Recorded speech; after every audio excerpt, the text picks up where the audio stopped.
Hello po, kumusta po ang lahat? Ang iba-vlog ko po ngayon ay ang aming pagbisita sa Olympic QCM kung saan ang mga passenger na galing sa Dubai dito sila nag-e-exit. At dito rin sila nag-i-stay ng one night or kahit ilang araw hanggat hindi pa dumadating yung kanilang visa pabalik ng Dubai. Actually, dito rin ako nag-work since ikinasal kami ng aking asawa noong 2011. Pero I started working here 2012 hanggang 2015. At eto nga po, eto na yung bago nilang restaurant dito.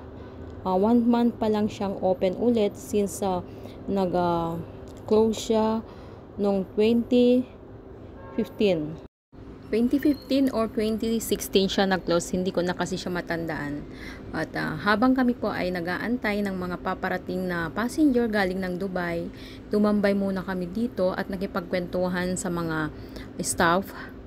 Dati nakakilala pa namin at mga customer na rin.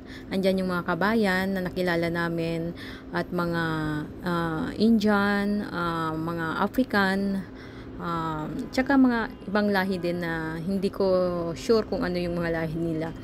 At ayan nga po yung loob ng coffee shop nila. Order ka lang sa loob.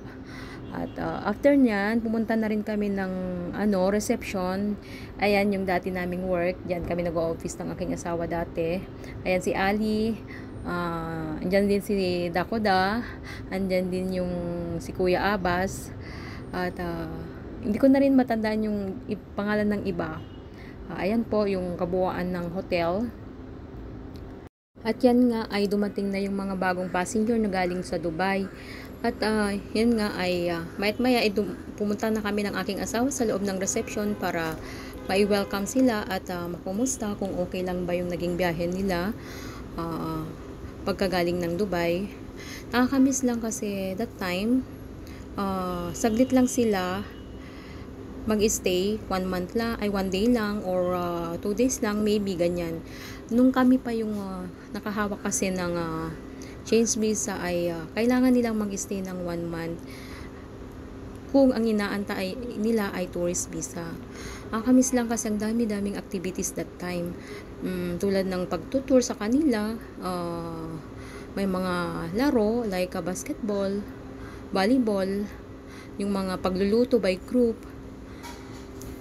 Pero yun lang kasi at iba na yung roles ngayon. Pero okay na rin para ang mga customer, mga passenger na pabalik ng Dubai ay hindi na sila mahirapan. At yan lang po ang aming vlog for today. Maraming salamat po sa patunood. Please, paki-follow and share naman po. Salamat!